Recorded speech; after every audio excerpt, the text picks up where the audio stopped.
pcwizkid here with the latest from AMD, the Radeon R9 285. That's right. So you might have seen the 280, you might have seen the 290. Well, 285 is right in between.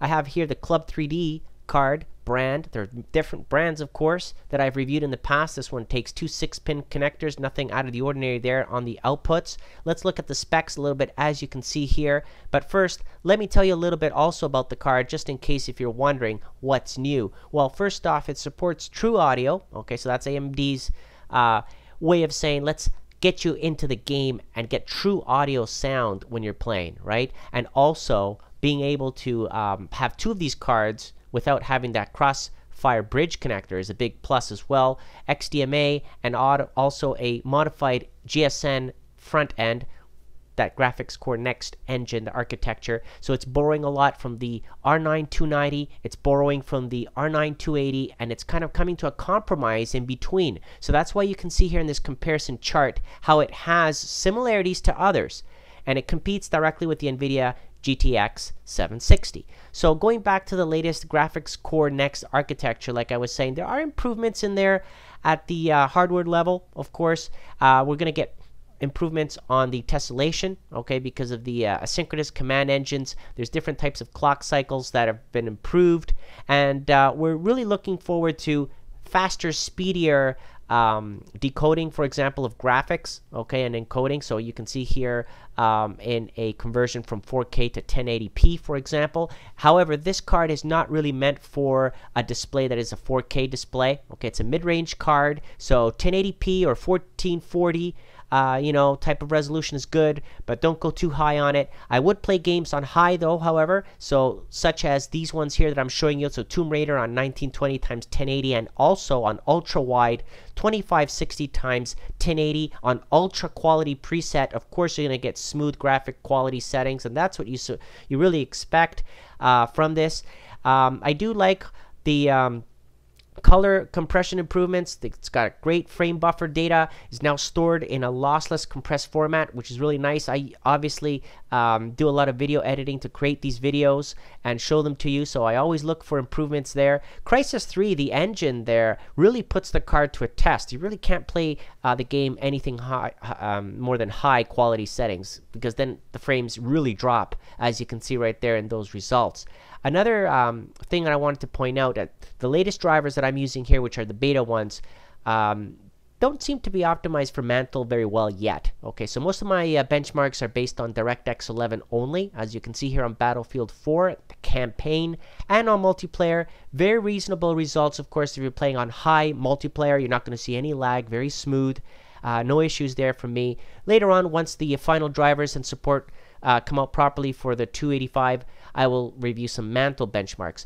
Also, there are other games that you guys might not be too familiar with, such as Sleeping Dogs, and I've been reviewing and playing that a little bit just to get a mix of different types of games. So Sleeping Dogs here you can see again at 1080p on high quality settings. The graphics are enabled to the max as much as you can see here, also on extreme and on different display settings. So it gives you an idea on how well the card performs, again with 2 gigs of GDDR5 memory. This is not a graphics card that you would overclock necessarily. Okay, it's not the X edition, so it's not a 285X, for example, that might come out in the future, but this is a 285, plain and simple. Here's Theif again, some more benchmarks. You can see there the average frames per second are well over 50 frames per second, so it's very smooth on DirectX 11 as well as Mantle. And well, what other types of benchmarks do I have? Well, when it comes to tessellation and improvements on that, and you can compare it to other graphic cards that I've reviewed in the past, you can see how well it does on high quality with the normal tessellation preset enabled. Very fast frames per second, as you can see right there on those both resolutions. So indeed, this card is performing very nicely. It's got a sweet spot. Again, price point roughly about $250 US. Here's another benchmark, synthetic benchmark from 3D Mark, the Skydiver. I don't know if you've seen this one before, and also Firestrike, of course. I've been using that quite a bit, and there are the scores for that. And last but not least, PC Mark 8 gives you a well-rounded bunch of tests for the creative conventional benchmark I did right there. You can see there the frames per second on those different types of tests, okay? And last but not least, being a 190 watt TDP card, not too high, not too low, just in the middle there.